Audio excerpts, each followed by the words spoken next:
Sobat DSP, kali ini kita akan membacakan berita dari bola.net tentang pelatih timnas Indonesia dengan judul bedah prestasi 4 nama yang disebut-sebut jadi kandidat pelatih timnas Indonesia.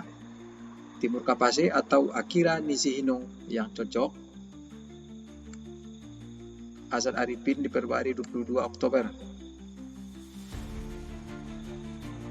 Bola.net, posisi pelatih timnas Indonesia masih kosong usai PSSI resmi berpisah dengan Patrick Kluivert.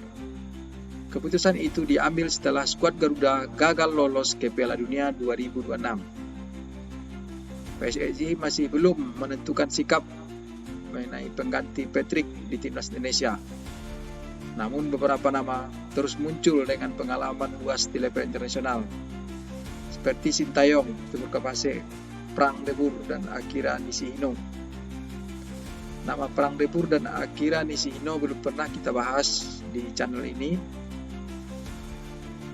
Dari 4 nama itu dikabarkan layak menjadi pelatih timnas Indonesia. Keempatnya memiliki rekam jejak yang mencolok di timnas nasional maupun di level klub.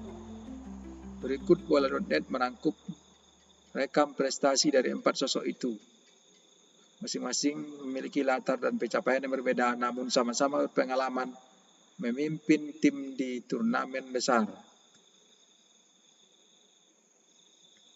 Nah, karena di channel ini kita sudah pernah mengulas tentang Timur Kapase, yaitu pelatih Irak yang maksud saya pelatih dari Uzbekistan, yang berasal dari Uzbekistan. Timur Kapase menjadi salah satu nama yang paling sering disebut sebagai kandidat kuat. Pelatih Uzbekistan ini dikenal sebagai sosok yang sukses mengantarkan negaranya ke Piala Dunia 2006. Sukseslah karena Uzbekistan itu backnya saja itu pemain Manchester City. Pemain-pemain mereka mirip dengan negara-negara Eropa Timur, negara-negara Balkan. Mirip seperti negara Bosnia, Rusia. Jadi badan besar, tinggi, kuat. Agak berbeda fisiknya dengan negara-negara Asia. Jadi skill bolanya pun lumayan berada di atas negara-negara Asia, terutama Asia Timur dan Asia Tenggara.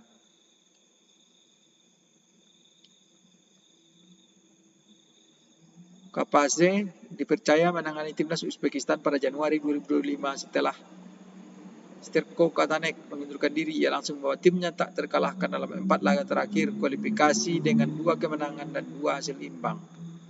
Nah, kalau dia bagus, kenapa dia hanya mau menjadi asisten pelatih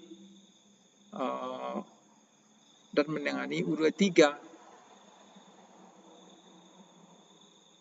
Berarti Federasi Uzbekistan masih meragukan kemampuan dari Timur Kapase ini. Kemudian ada Prang de Boer.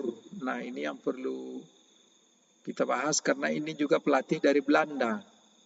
Jangan sampai menjadi Patrick Kluivert jilid 2. Nama Prang de Boer menyeruak ke permukaan setelah unggahan Simon Tahamata, kepala pemandu bakat PSSI, berfoto dengannya. Mantan pelatih Belanda itu dinilai punya pengalaman tinggi di level klub Eropa. De Boer memulai karir kepelatihannya di Ajax Amsterdam dan langsung sukses besar. Ia mempersembahkan gelar 4 Eredivisie secara beruntun untuk klub tersebut antara 2010 hingga 2014.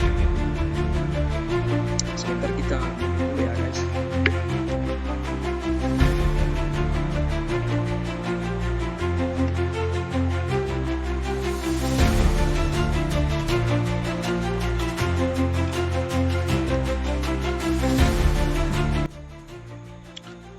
Eredivisie di tahun 2010 sampai 2014 itu lumayan liganya lumayan tinggi, 5 besar top Eropa. Kalau sekarang mungkin peringkat 7, peringkat 8 Eredivisie karena kualitas liganya ditandai dengan wakil-wakilnya di Liga Champions tidak mampu berbicara banyak, termasuk juga di Eropa.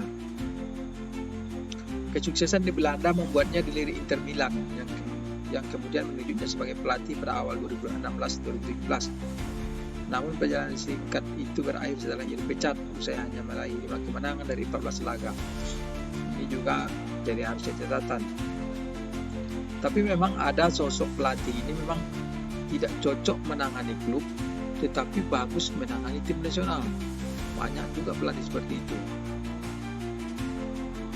Salah satunya STY. STY melatih klub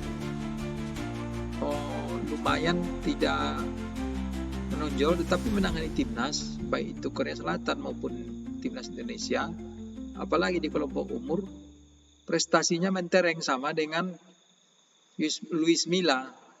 Luis Milla Persib Bandung saja dia tidak berhasil. Kemudian klub di Arab juga tidak berhasil. Namun di timnas U19, U20, U21, U23 Spanyol dia bagus. Kemudian di Indonesia juga lumayan bagus kalau untuk kelompok umum. De Boer juga sempat menjadi pelatih Belanda 2020 dan bawa Oranje ke Euro 2020. Belanda tampil impresif di fase grup sebelum tersingkir 16 besar usai kalah 0-2 dari Republik Ceko. Belanda ini ya kayak timnas di round 4 lah. Dilihat dari nama besar, dilihat dari materi pemain di atas rata-rata, tetapi terkadang itu mungkin kesalahan taktik dan pola permainan dari pelatih, sehingga susah berbicara banyak, sehingga sampai sekarang Belanda belum pernah menjadi juara dunia. Nah ini darling banyak supporter nih, Sintayong. Kalau Sintayong mungkin tidak usah kita bahas lagi ya, karena dia memang sudah terbukti di Indonesia, juga di Korea. Ini salah satu pelatih yang kami sampaikan tadi tidak atau kurang cocok melatih klub, tetapi mentereng dan bagus melatih timnas junior maupun timnas senior. Kemudian, ini nama yang baru yang perlu kita bahas, Akira Nishino dari Jepang. Akira Nishino juga termasuk nama yang mulai ramai disebut dalam bursa pelatih baru timnas Indonesia. Ia dikenal publik dunia setelah membawa Jepang menembus 16 besar Piala Dunia 2018 di Rusia. 16 besar, ya itu prestasi yang bagus. Nishino ditunjuk menjadi pelatih kepala Samurai Biru hanya beberapa bulan sebelum turnamen dimulai. Meski dengan waktu persiapan terbatas, ia mampu membawa Jepang tampil solid dan konsisten di ajang bergengsi tersebut. Kesuksesan itu membuatnya diganjar penghargaan pelatih terbaik AFC 2018. Setelah mundur dari jabatannya di Jepang, ia menerima tawaran melatih timnas Thailand 2019. Setelah menangani Thailand, Nishino berhasil membawa timnya bersaing ketat di kualifikasi Piala Dunia Zona Asia 2022. Namun ia hanya bertahan selama 10 pertandingan. Namun Nishino dipecat dari jabatannya setelah melatih sebagai pelatih Thailand sejak Juli 2021 sampai dengan saat ini. Pria berumur 70 tahun tersebut diketahui belum melatih lagi. Ya, aduh. Ini minusnya 2 nih. Pertama, sudah 70 tahun. Yang kedua, pada saat melatih Thailand kurang sukses, berarti dikhawatirkan juga berlaku pada Indonesia. Dan jangan lupa, dia memperoleh penghargaan AFC 2018 sebagai pelatih terbaik itu karena ini materi pemain Jepang beda dengan materi pemain Indonesia. Selama 10 tahun terakhir, pemain Jepang banyak berlaga di Eropa dan pemain-pemain yang bekerja keras. Jadi dari 4 nama ini, Kalau pendapat saya pribadi, saya lebih condong ke sini. Bukan karena apa-apa, ini sudah terbukti. Banyak buktinya, walaupun belum tahu PSSI akan bersedia menunjuk dia sebagai pelatih timnas kembali.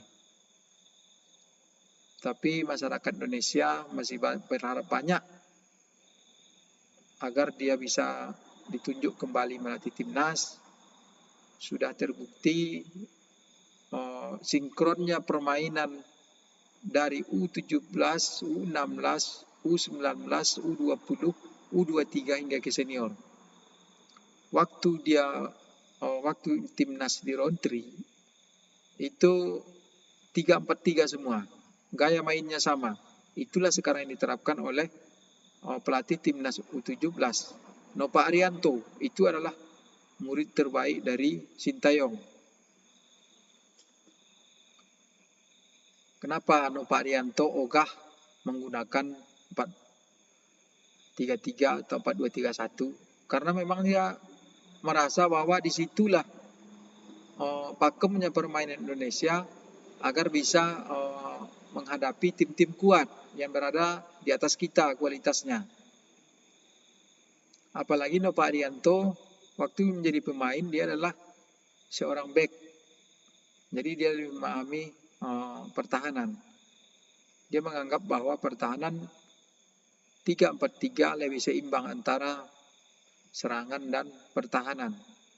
Ketika kita diserang, maka back sayap akan turun menjadi formasi 5 back ditambah 2 gelandang di tengah, sehingga 7 pemain sebelum dibantu oleh penyerang apabila kita diserang, apabila kita dikurung di pertahanan kita oleh lawan yang atraktif. Jadi semoga PSSI segera menunjuk pelatih